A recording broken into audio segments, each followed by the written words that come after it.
Some of the comments in today's call may constitute forward-looking statements within the meaning of the Private Securities Reform Act of 1995. These forward-looking statements are subject to risks and uncertainties. Actual results may differ materially from those discussed today, and the company undertakes no obligation to update these statements unless required by law.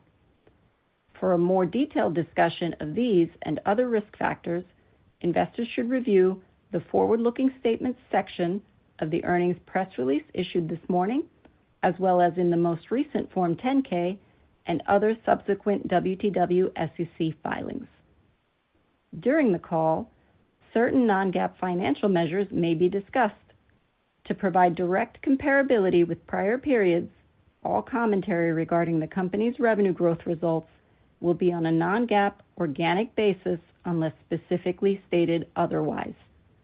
For reconciliations of the non-GAAP measures, as well as other information regarding these measures, please refer to the most recent earnings release and other materials in the Investor Relations section of the company's website. I will now turn the call over to Carl Hess, WTW's Chief Executive Officer. Please go ahead. Good morning, everyone. Thank you for joining us for WTW's fourth quarter and full year earnings call. Joining me today is Andrew Krasner, our Chief Financial Officer. Julie Gebauer, our President of Health, Wealth, and Career, and Lucy Clark, our President of Risk and Broking, are also joining us for our Q&A session.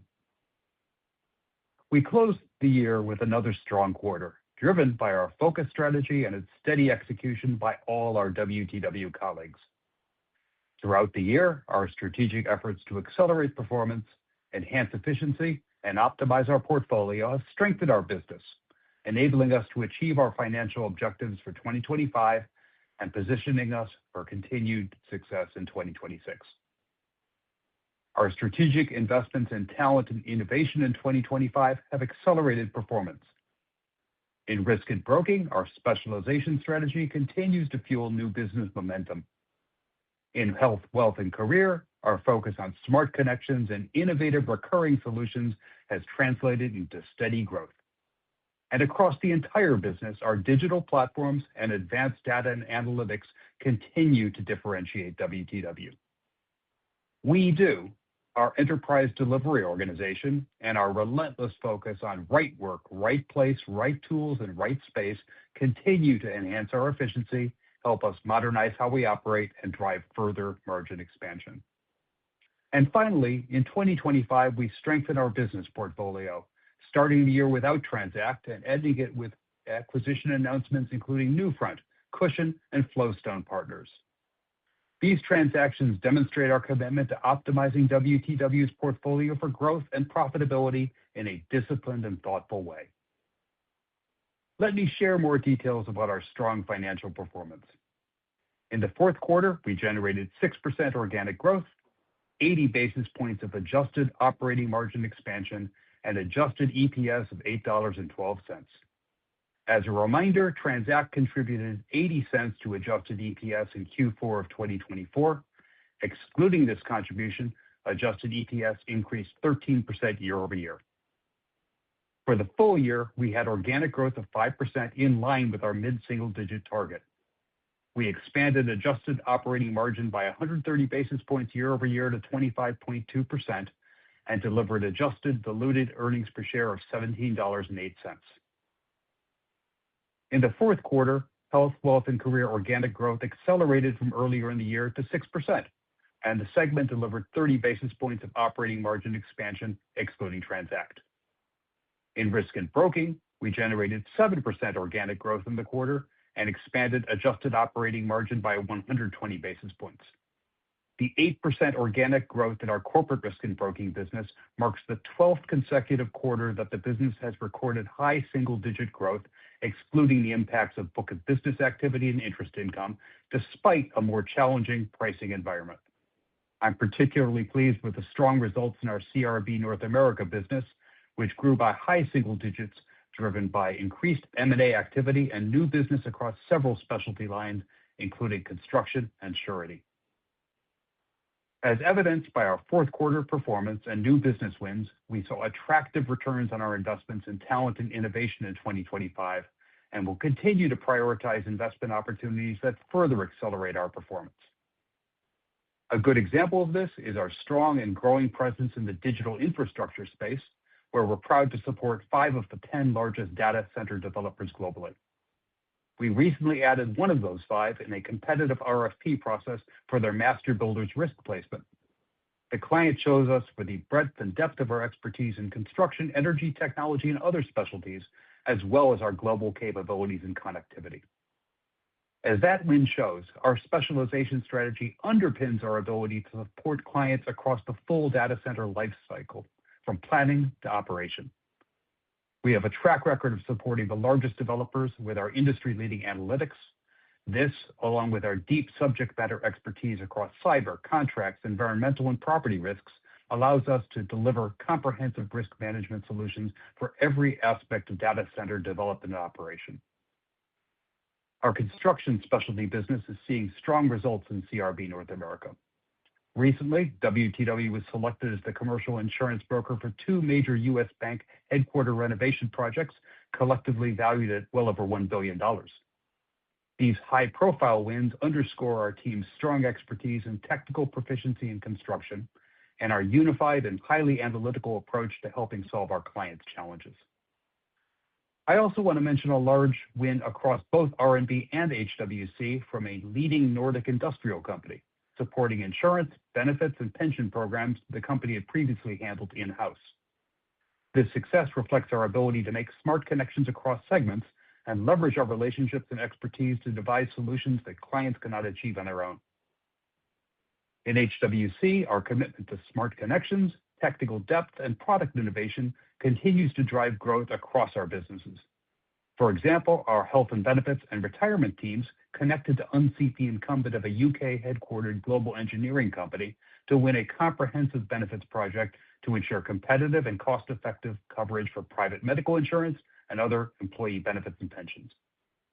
In another example, a leading financial services company with employees in all the EU member states chose us to prepare them for the EU Pay Transparency Directive. Our sophisticated pay equity analysis that incorporates the value of benefits, our proven career framework, and our communication and change management approach were the differentiators that helped us secure the business. Finally, our new products and solutions like LifeSight continue to gain market share. In a notable example, a Fortune 50 technology company chose LifeSight as its master trust pension program in the UK due to their confidence in our investment proposition and our differentiated member experience. This appointment added 400 billion sterling of assets under management to LifeSight. As you see in our fourth quarter and full year results, we delivered margin expansion along with our growth. WeDo continues to be a major driver of our growing profitability. In particular, WeDo-enabled AI and automation are central to enhancing our efficiency across the company, maintaining operational discipline, and creating lasting cost savings. These capabilities are already embedded in our enterprise operating model and global delivery centers, enabling teams to solve real business challenges, accelerate priority initiatives, and unlock new sources of value. Building on this momentum, we're advancing smarter, more efficient solutions that enhance client service, including partnerships with leading agentic AI innovators to explore high-impact use cases. Our approach is focused on solutions that complement human expertise, boost productivity, and simplify operations, all while maintaining robust governance and alignment with WTW standards. WeDo was a critical driver of our operating margin expansion in 2025, and we expect to see continued benefits as we scale automation, expand our delivery centers, and further embed these capabilities across WTW. Finally, I'd like to highlight our progress in optimizing our portfolio. We've shared our inorganic priorities, improving our business mix, expanding our reach across the value chain, and enhancing our growth, margin, and free cash flow profile. We advanced these priorities in 2025, which was highlighted by our recent acquisition announcements and the divestiture of Transact. Going forward, we'll continue to evaluate potential opportunities to optimize our portfolio.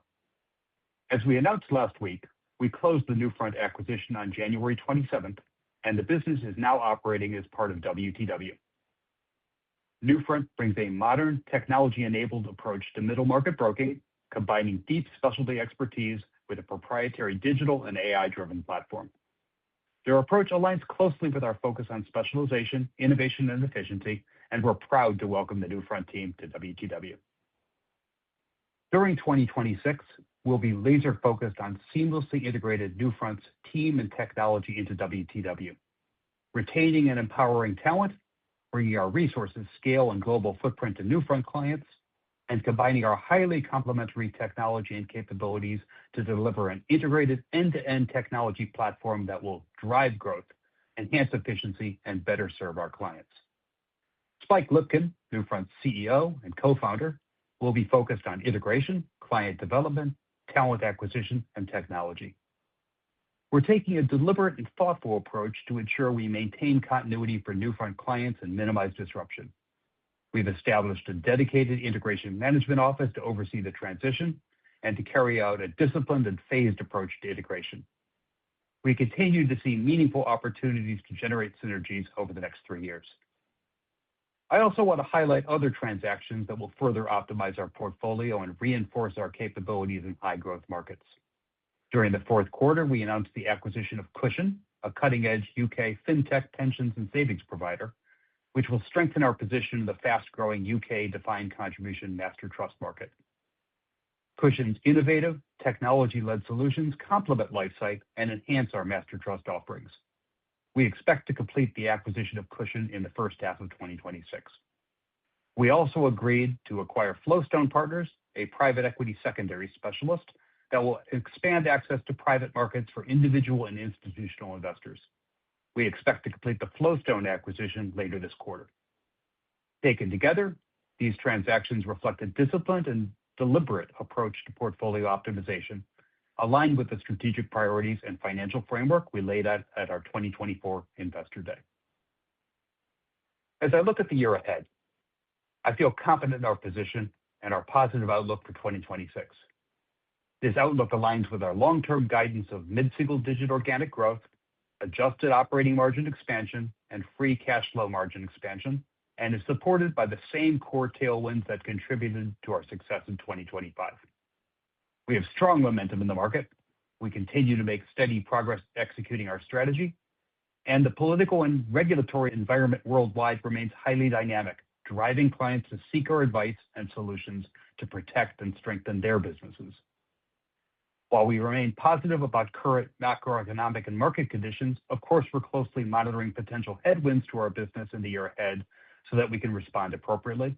That said, given our competitive advantages and momentum across the business, I'm confident in our ability to deliver on our goals. With that, I'll pass it to Andrew for a more detailed discussion of the financials and 2026 outlook. Thanks, Carl. Good morning, and thanks everyone for joining us today.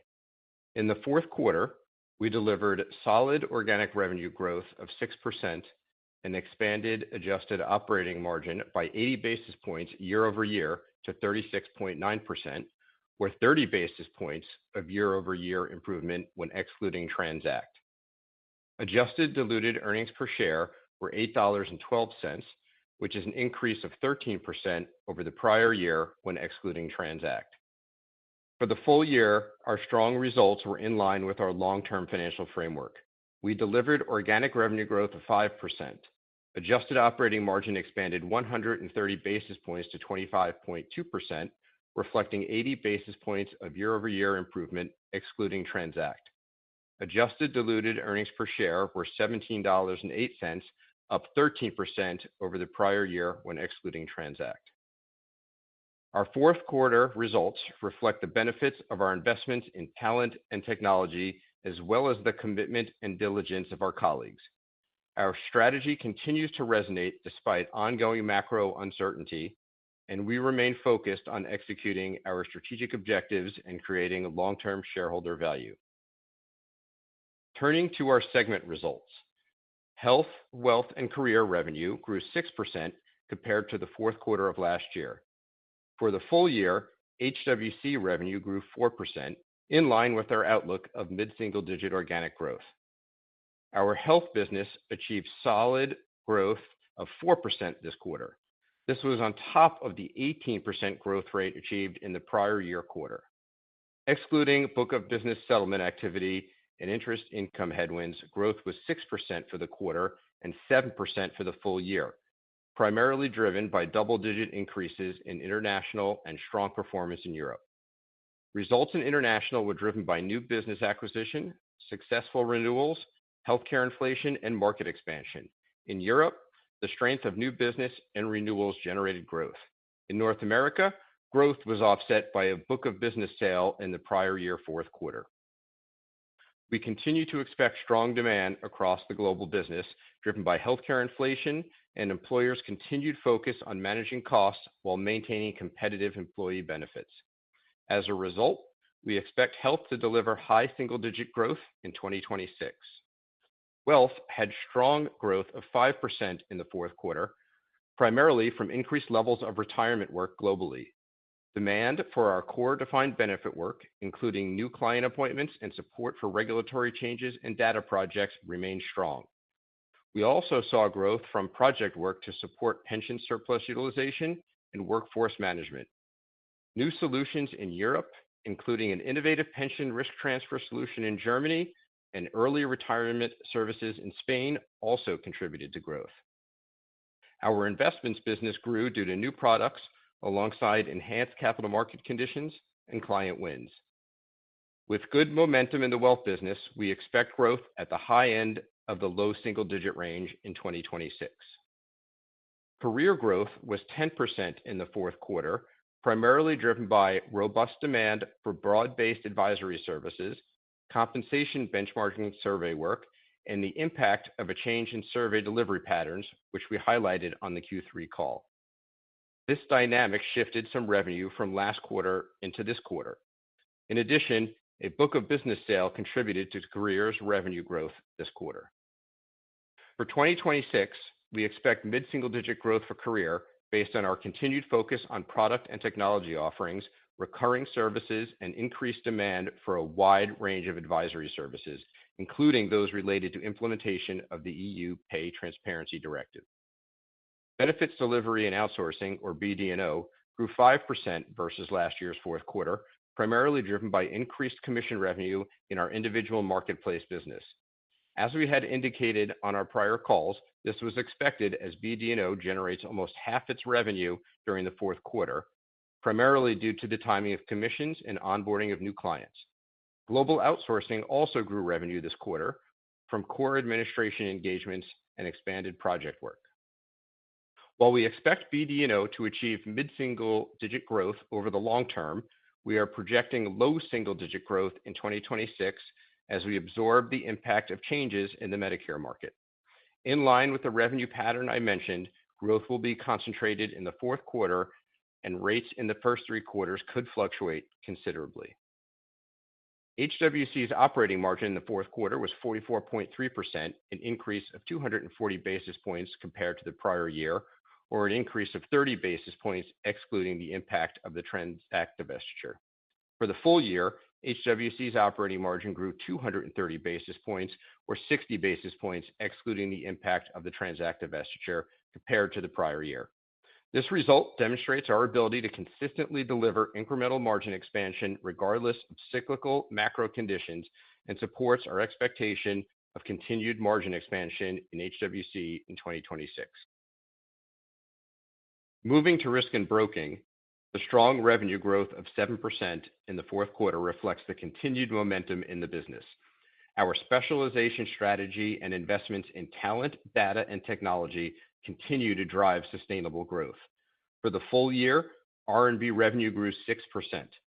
Excluding the impact of book of business settlement activity and interest income, growth was 7% for the full year. Corporate risk and broking grew 8% for the quarter. For the full year, CRB revenue grew 7%.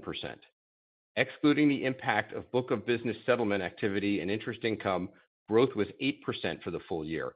This was on top of the 9% growth rate CRB achieved in the prior year.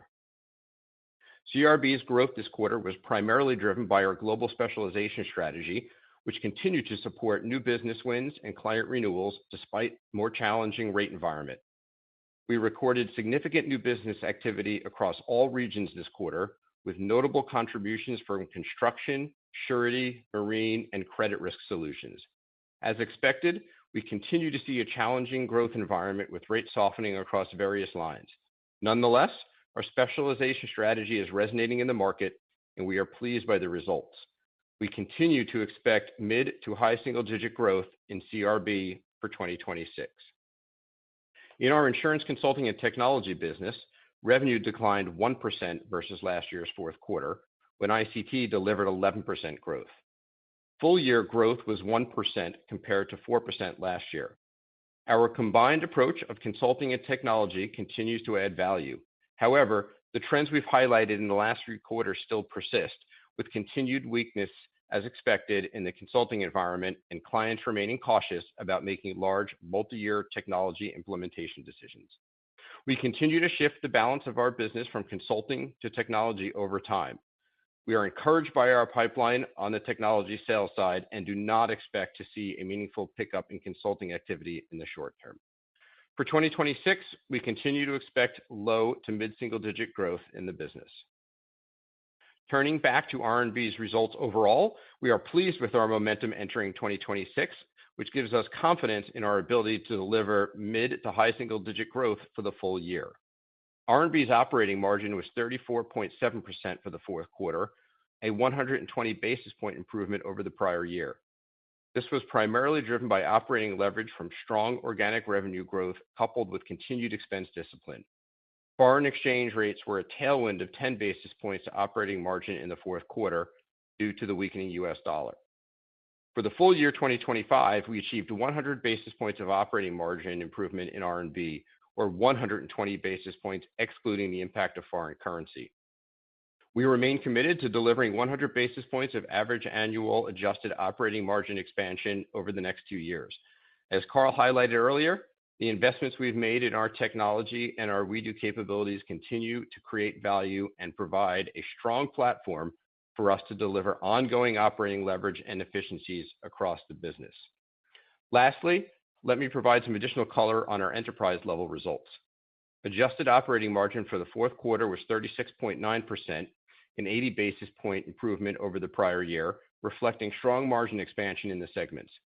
This result includes a 50 basis point tailwind from the Transact divestiture. As we enter the first quarter of the full year, all our businesses will continue operating with discipline and rigor, giving us confidence in our ability to continue to expand margins. Foreign exchange was a tailwind to adjusted EPS of $0.18 for the quarter. Based on our current outlook and at current spot rates, we expect foreign exchange to be a tailwind of approximately $0.30 to adjusted EPS for 2026.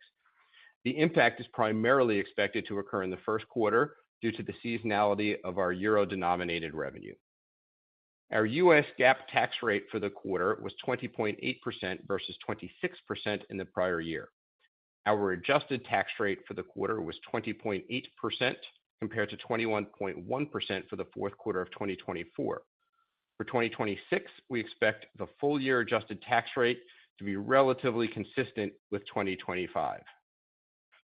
We generated free cash flow of $1.5 billion for the 12 months ending December 31st, 2025, an increase of $279 million from the prior year, bringing our free cash flow margin to 15.9% compared to 12.8% in the prior year.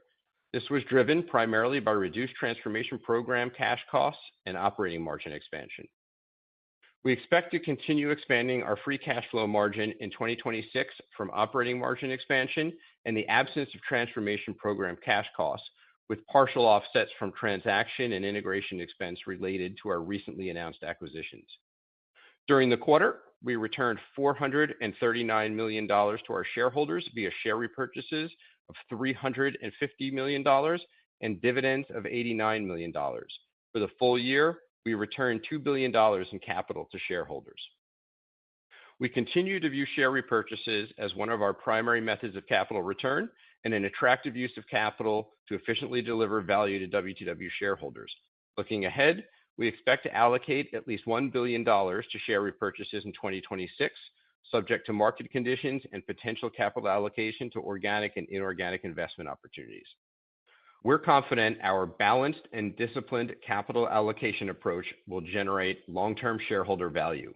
We'll continue to be selective as we invest in talent and in our platform to ensure we're driving sustainable growth and margin expansion.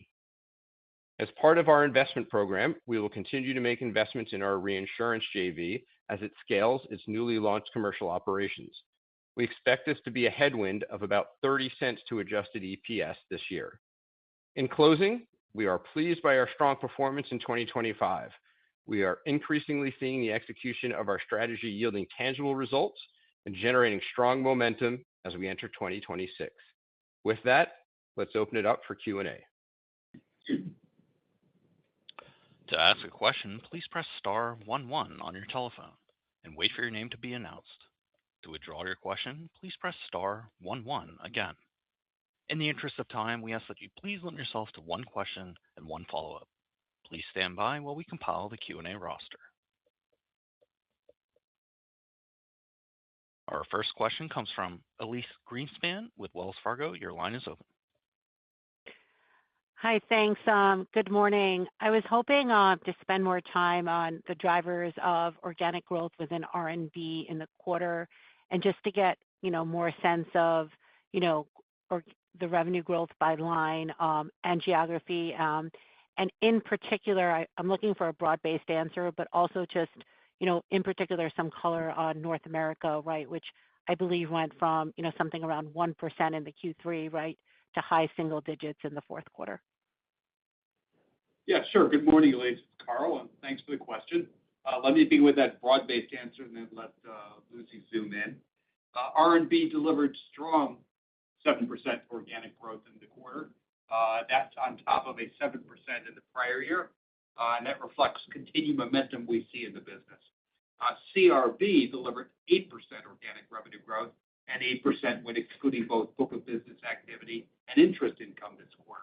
Our specialization strategy, our investments in talent, data, and technology continue to drive sustainable growth. Lucy? Yeah, sure. Thanks, Carl. Thanks, Elyse. Yeah, we were really happy with another good quarter overall.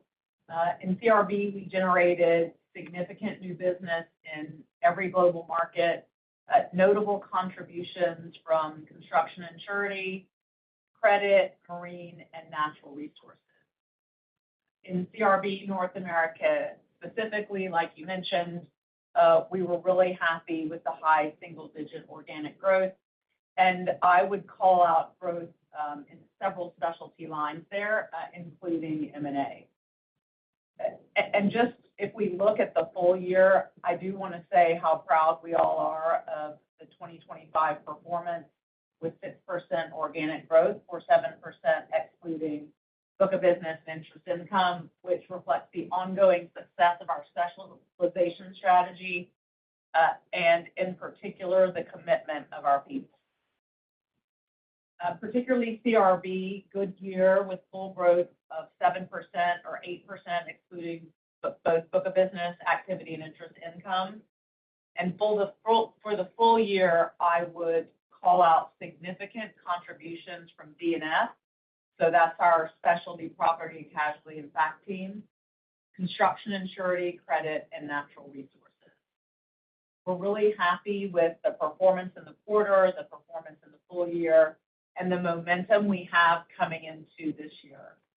Our specialization strategy continues to resonate, positioning us to help clients manage persistent trade and geopolitical volatility, while disciplined investment in revenue-producing talent continues to support sustainable organic growth. We are well positioned for the current environment and are confident we can continue to deliver mid to high single-digit organic growth in R&B during 2026. Thanks, Elyse. Thanks. And I guess, I'm going to keep my follow-up, sticking with the topic of organic and maybe, Lucy, where you ended, right, the mid to high single-digit guide for R&B in 26. Last quarter, you guys, sounded a little bit more cautious, saying if, the competitive pricing environment persisted, it might make the high single digit harder. But then, it sounds like your pricing commentary this quarter is the same as last quarter, but more, some new growth opportunities, be it, on the specialty side with M&A, et cetera, is offsetting that, which enables you to keep the guidance for 26 of mid to high single digits. But can you just expand on that a little bit more? Thank you. Yeah, sure. Of course, we do expect pricing to continue to improve for our clients. That could be a factor in our ability to reach high single digits.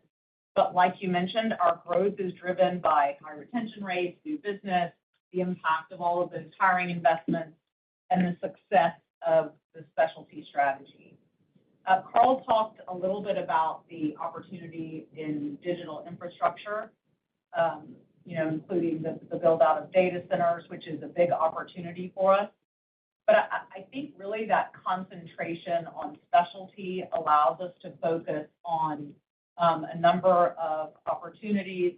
And I would call out electrification, which is one of our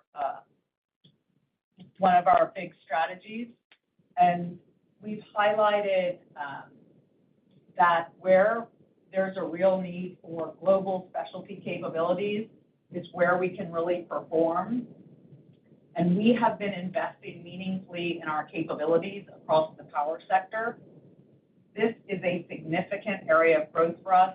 We've already demonstrated our commitment by combining some of our specialist capabilities and announcing a single unified proposition covering both construction and operational needs as our clients increasingly require coordinated support across development, construction, financing, operations, and resilience. This is already having an impact. We recently completed one of the largest insurance placements to date for a significant electrification initiative that was testament to the collaboration of our teams across Australia, Spain, and London. The team was able to secure comprehensive coverage under exceptionally demanding market conditions, reinforcing our reputation for outstanding client service in large-scale infrastructure projects, and just one example of the opportunities we see ahead. So yeah, absolutely, we expect pricing to continue to improve for clients, but we think the opportunity outweighs that. Thanks. Thank you. Our next question comes from David Motemaden with Evercore ISI. Your line is open. Hey, thanks. Good morning. I wanted to stick with the R&B organic growth outlook, and maybe actually just zooming in a little bit on this quarter, just seeing if you guys could size the benefit of some of those tailwinds that you called out, including the digital infrastructure and M&A activity, and then maybe if you guys have a rough sense for your market share within the digital infrastructure market. Yeah, I mean, David, thanks for the question. Again, we're seeing the business firing on a lot of cylinders, including some of those you enabled. But as we pointed out during our response to Elise, right, we're seeing good growth across the portfolio, including North America. And so this isn't just a data center story. While we're very happy with our profile in that sector and some other places that Lucy's been talking about, we think that the hiring strategy and the specialization strategy in general is what's been paying off for us. So I think we look forward to seeing that momentum continuing into 2026. Got it. Thanks. And then maybe just a question for Andrew. On the 80 basis points of margin improvement in 2025, excluding Transact. Just wondering if you could walk us through some of the puts and takes that you think about heading into 2026. I guess not only for margin, but also as we think about for adjusted EPS, because I think there are a few puts and takes there too. Yeah, why don't I just start with the margin at a high level? That was primarily driven by strong margin expansion within the segments, coupled with prudent expense management across the enterprise, really enabling us to drive greater operating leverage. I think as Carl mentioned in his prepared remarks, we do continue to be a significant contributor to that margin expansion as we leverage generative and analytical technologies to drive efficiencies and things of that nature. As we look ahead, as it relates to margin, we've talked about the 100 basis points within risk and broking, the incremental margin for HWC, translating into margin expansion at the enterprise level. In terms of the sort of puts and takes related to EPS, first, we expect to deliver mid-single-digit organic growth at the enterprise level. That's mid-single-digit organic growth in HWC, mid to high within R&B, plus we'll have the revenue from Newfront. In terms of the operating margin, is consistent with what I just said between the segments contributions. And then interest expense, that's going to increase compared to 2025 due to the recent financing activities, which primarily relate to the Newfront acquisition. With that additional debt, we expect annual interest expense to be roughly $320 million in 2026. The tax rate for 2026 should be relatively consistent with 2025. That's about 21.1%. The Willis Re joint venture is projected to be a headwind of about $0.30. Its results appear in the interest in earnings of associates line. We expect no significant impact from the other activity recorded in this line. The share repurchases of $1 billion or greater will factor into that. And of course, we'll have some foreign exchange tailwinds there, approximately 30% on adjusted EPS in 2026, most of that coming in Q1. So when we look through all of that and put all that together, we expect some healthy year-over-year EPS growth in 2026. Thank you. Our next question comes from Robert Cox with Goldman Sachs. Your line is open. Hey, thanks. You guys mentioned talent or hiring has been, a contributor to the success this year. I'm curious, if we look at 2026, how do you expect talent benefits to materialize in organic growth versus 2025? And then also, how do you expect the level of talent investment in 2026 to trend compared to 2025? Yeah, thanks for the question, Rob. We remain focused on executing our strategy, and that means ensuring we have the right talent across our businesses. It's key in supporting that. So, so far we've been really pleased by the attractive returns on our prior talent investments. So we're going to continue to look for opportunities to invest strategically in talent. Alongside our investments in innovation, talent has remained a key driver of our ability to drive sustainable and profitable growth and create value for the business. Lucy, care to add any color on what you might see from our talent investments in the segment? Yeah, sure. Thanks, Carl. Yeah, Rob, as you know, our business is really all about the people. And this focus for us has been a real key driver of our organic growth, and particularly new business over the last few years. Those strategic hires that we've made continue to perform at or above expectations. And of course, they're now important embedded members of our existing team. We're planning to continue to complement our existing talent by making strategic hires in the areas where we think they'll be most impactful within both geography and specialty, proven to be a successful strategy for us. And so we're going to continue to execute on that. Thanks. Thank you. And just to follow up on the reinsurance business, I just wanted to ask if there's any insights learned from the progress on the reinsurance JV at 1/1. And, just as a follow-up to that, I'm just curious if a fully operational reinsurance business would make you incrementally competitive in winning some of this digital infrastructure business or at least allow Willis to capture more of the economics over time? Yeah, sure. It's Andrew. Why don't I start with the first part? So we're very happy with the trajectory of the build out of Willis Re. It is going according to plan, and the business was able to participate in the 1/1 renewal cycle, and we're very happy with how that went from a business and operational perspective. I'll hand it over to Lucy to maybe address the second part of your question. Yeah, sure. I'm just going to touch on the digital infrastructure part of the question. And in terms of will the reinsurance business be supportive? Sure. But I mean, we already have a ton of work in that segment. And really using the work that we've done with some of our largest global owners and developers, plus many of the top data center construction companies. The guys have just announced that they've developed an integrated global risk framework to respond to this sector's risk profile, one that is increasingly systemic, interconnected, and difficult to address through traditional insurance solutions by themselves. Their framework is designed to address the full spectrum of risk facing data center owners, operators, and investors across the entire life cycle of the project, from development and construction through steady state operations.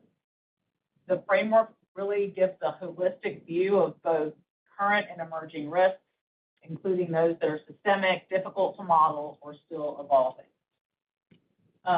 So we continue to see high demand for our offering from new business, of course, but also from the strong pipelines that are developed by our existing clients.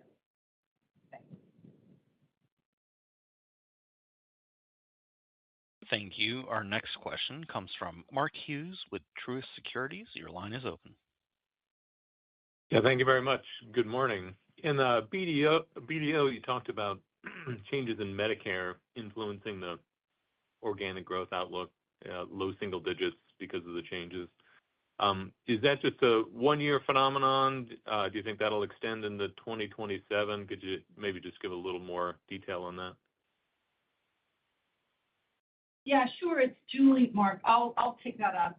As we said, BD&O grew 5% in the fourth quarter, and that was primarily due to increased commission revenue in our individual marketplace business, the Medicare business, but also new clients and expanded work in benefits outsourcing. We also had a modest uplift from our ICRA solution, which is an individual marketplace solution for active employees. Growth was somewhat lower than expected due to changes in Medicare, but also due to lower headcount for some clients. For the full year, growth was 3%. That just missed our mid-single-digit long-term organic growth range. For 2026, we expect these headwinds to be modest, but we expect it to carry over just for the short term. Counterbalancing that, we see strong and growing demand for our retiree marketplace. We see an opportunity to gain share in what is currently a dynamic outsourcing market, and that's because of our strong financial position and our leading AI technology. So overall, as we said, we're expecting BD&O to grow low single digit in 2026. Beyond 2026, we expect the challenges to dissipate and the momentum from the new Medicare marketplace and ICRA clients to pick up and support mid-single digit growth. Yeah, thank you for that, Julie. And then the Newfront acquisition, you talked about their AI capabilities. Anything you can call out in terms of how they're doing things differently on the expense side and how you might be able to leverage that across your broader platform? Yeah, sure. I think at a very high level, there's two ways we think about that. One, the technology can enhance the productivity of people in the front office, so they're able to focus on the right activities. And the second piece is the ability, because of the technology, to get more flow through on operating leverage, because you may require less people for volumes of business, et cetera. So that helps with process and operating efficiencies. Thank you. Our next question comes from Andrew Anderson with Jefferies. Your line is open. Hey, good morning. Within health, you did 6% organic for the full year, and you're talking about high single digit next year. Can we kind of break apart how much you're expecting to come from healthcare inflation versus new business wins or improving retention? Yeah, thanks. And correct. Our health business continued to achieve solid growth. When you exclude book settlement activity, interest income, 6% for the quarter, 7% for the year, and that's on top of some strong comps, especially for Q4. Overall, our strategy is yielding meaningful results. We see strong new business and client renewals, and we expect to see strong demand across the global business, driven by an existing strong pipeline and supportive external trends, which Julie is going to elaborate a bit. We delivered high single-digit underlying growth in 25. We expect to do the same for 2026. Julie? Yep. Just to pick up on your point about new business and strong client retention, we grew our market share for global benefits management. We had a very high win rate in the middle market with some recently enhanced solutions for that market segment. We expanded work for existing clients with new specialty solutions and additional forecasting and analytical work. And then to build on some of the comments about the external environment, we've got high healthcare inflation basically everywhere around the world, and it's projected to continue. We're projecting a global average of over 10% for 2026. And as I mentioned on our call last quarter, we don't expect that to drop quickly because of the high cost of new technology, new prescription drugs, gene therapies, plus the fact that people are using healthcare systems a lot more. So that means planning for managing those cost increases is a top priority for employers virtually everywhere. And we are very well positioned to help with that, given our core consulting and brokerage offerings. We've also introduced new solutions like an RX Direct Access offering that helps employers reduce prescription drug costs without shifting costs to their employees. So for 2026, we're expecting more of what we saw in 25. Commission increases, more revenue with existing clients, new client appointments, and that makes us confident in delivering high single-digit growth for 26. Thanks. And then just on career, it's bounced around a little bit and has been a little bit lighter, but how are you thinking about the macro and the demand for project work in the first half of 26 against some easier first half 25 comps for career? Yeah, thanks. I mean, career's 10% growth this quarter was principally driven by robust demand for broad paid projects. That demand had been building throughout the year, as well as compensation benchmarking survey work. Growth also reflected the favorable impact of a change in survey delivery patterns, as we called out on the third quarter call, as well as a book of business sale. Excluding that book of business sale, careers growth was still a strong 8% in the quarter. In 2026, we expect our continuous focus on our product and technology offerings, recurring services, and in-demand advisory services like an M&A to drive mid-single-digit growth for career. Julie, can you dive into what you're seeing a bit more there? Yeah, sure. I first wanted to start out by pointing out that our career businesses grew every quarter of 2025, and that mid-single-digit growth that we achieved for the year is consistent with what we have done for the last 5 years, and that's been across a range of macroeconomic environments. And these results are due to the focus that we have in this business. It's a focus on digital solutions, recurring revenue, and project work that's strategically important to organizations. Our core work was solid. We had a net increase in compensation committee appointments, Embark portal implementation, and comp survey participation. We did a lot of work to help with EU pay transparency requirements and M&A activity. And these are the primary factors that drove our strong growth. So we did have that benefit that Carl mentioned from the change in survey delivery timing and the book of business sales. Looking forward, we are focused on all of these and other areas where we see emerging demand. Like there's a lot of interest right now in work redesign related to AI implementation. With all of this, we've got strong pipelines across our geographies and expect that mid-single digit growth again in 26. Thank you. Our next question comes from Brian Meredith with UBS. Your line is open. Yeah, thank you. First question, I guess, for Julie. Can you maybe talk a little bit about what the impact of any PRT work was in the fourth quarter and what your outlook is for 2026, particularly, in light of some of these lawsuits that have been going on fiduciaries? Yeah, sure.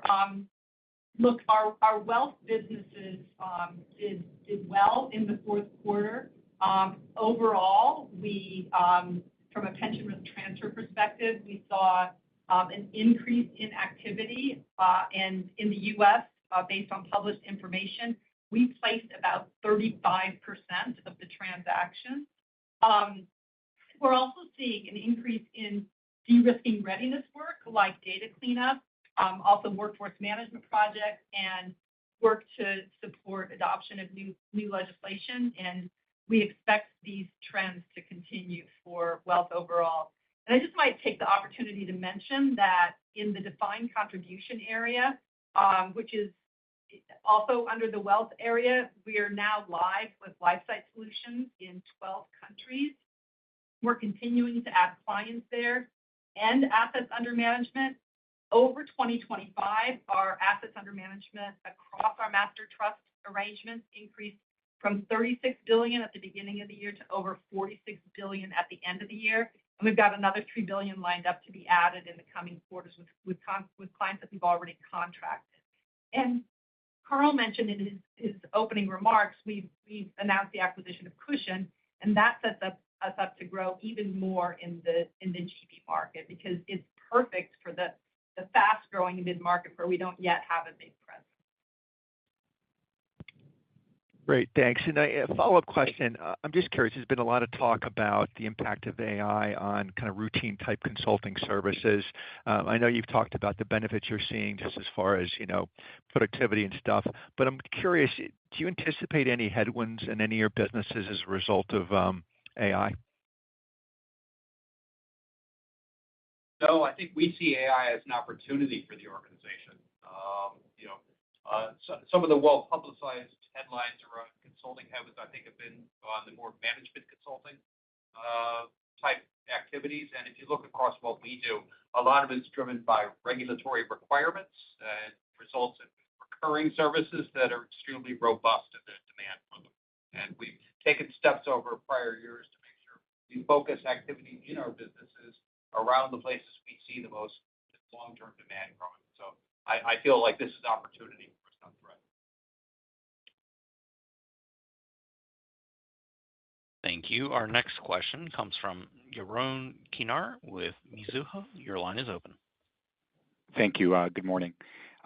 First question, just looking at the capital deployment guide for 26 with $1 billion plus in repurchases expected. I think that would suggest that the lion's share of generated free cash flow in 26 will be deployed towards buybacks. And I'm just curious as to your thoughts on M&A and why that would not be a greater priority. Yeah, it's Andrew. I'll start, and then maybe if Carl wants to add anything. So we've been, I think, very clear that the capital allocation approach that we're looking to take is balanced. So we are targeting $1 billion of share repurchases throughout the year. That could change, as we've noted, depending on inorganic opportunities that we might decide to pursue. In addition to that, we also have additional financial flexibility, right, on top of just free cash flow that we can deploy into inorganic opportunities, from where we sit from the leverage perspective. Yeah, thanks, Andrew. Let me talk a little bit about appetite. The store has not closed. Our M&A strategy has not changed. We're continuing to evaluate opportunities. We are going to remain thoughtful and patient in our approach. And let me drill a little bit down, right? We're interested in bolt-on acquisitions that nicely fit our specialty strategy in CRB. In the wealth space, we see the market as being vast. It's expanding, so we're particularly interested in wealth management and defined contribution capabilities in growing markets. And we're going to continue to evaluate larger opportunities to enhance our presence in select geographies or market segments. I mean, ultimately, right, we have leading data technology. Our platform is bolstered by our acquisition of Newfront, and we have a unique culture. And those assets should make sense for any business that's looking to join us. So to be a little more specific, we're aiming to increase our business mix in broking and wealth through M&A. We see it as a key opportunity expanding into high-growth, high-margin areas of our core business. Secondarily, we see opportunities to play across the insurance value chain, like the reinsurance JV with Bain to accelerate growth.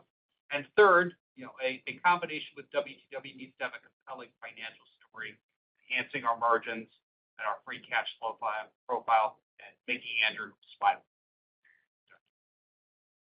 Thank you. That's helpful. And then for my follow-up, just want to dig a little bit deeper into talent, just given the headlines we're seeing for the industry. Can you talk about retention rates that you're seeing for your own workforce on the one hand, and then maybe also touch on new hires? Are those picking up or steady state? And maybe you could also quantify the impact to organic growth coming from new hires. Yeah. So with regard to retention, it remains toward the low end of the range we're aiming for. So we're very happy with our ability to keep the key talent in the organization. We continue to hire strategically with a focus on bringing in accretive talent, again, specifically with our specialty lines and geographies. And more broadly, we continue to invest in the fastest growing of areas of business that have the most growth potential.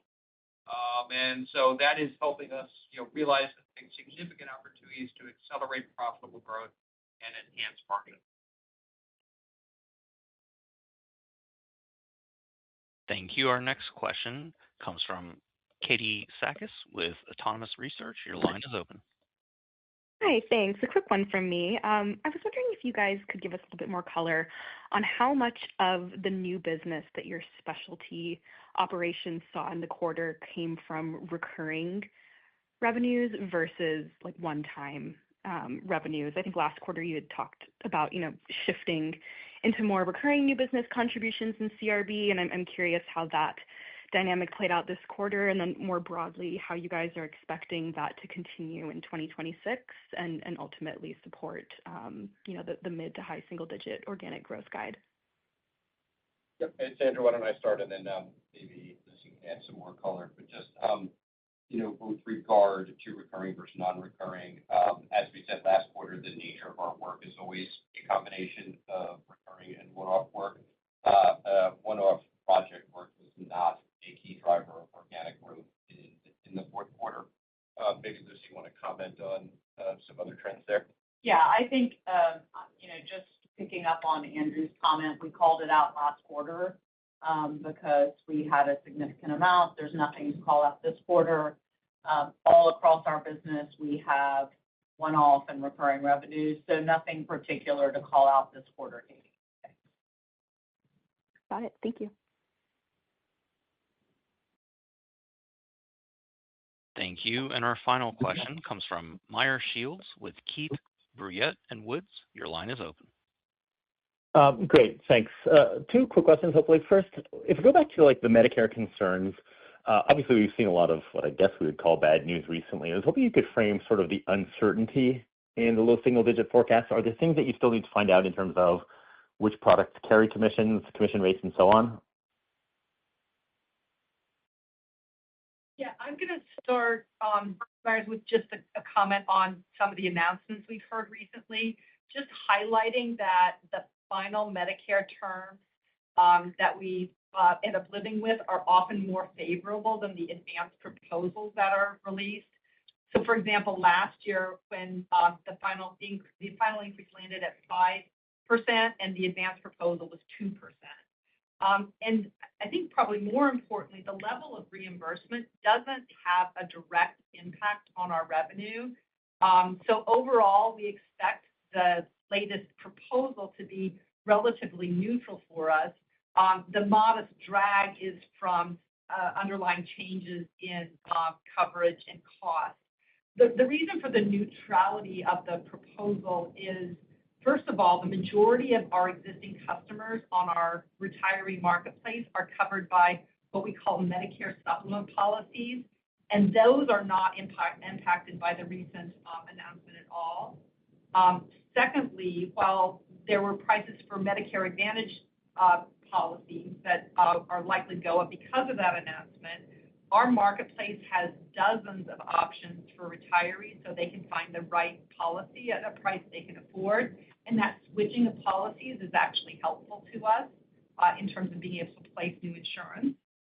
And then we expect this position to drive significant price increases for group Medicare plans. So employers that are still offering the group plans will likely want to consider an individual marketplace as what we think is a more affordable alternative that doesn't just shift costs to their retirees. And we expect this last point to be a positive impact for us beyond 2026. Okay, thank you. That was very helpful. And then just a final question, I guess, for Andrew. I was hoping we could get sort of annual revenues for Cushion and Flowstone for modeling purposes.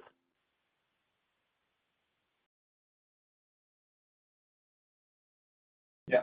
So we expect those to depend for the year, depend on when the closing dates are. So that's something that we can share, I think, on the next update. But in aggregate, somewhere around 300 for those.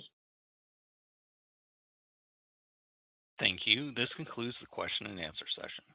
I would now like to turn it back to Carl Hess for closing remarks. So thank you, everybody, for joining us this morning. I once again want to extend my thanks and appreciation to all our WTW colleagues globally. Their dedication and commitment made 25 such a success. I look forward to their maintaining that momentum into 2026 with that same focus on execution and discipline that's guided us to date. In the meantime, have a great day, everyone. This concludes today's conference call. Thank you for participating. You may now disconnect.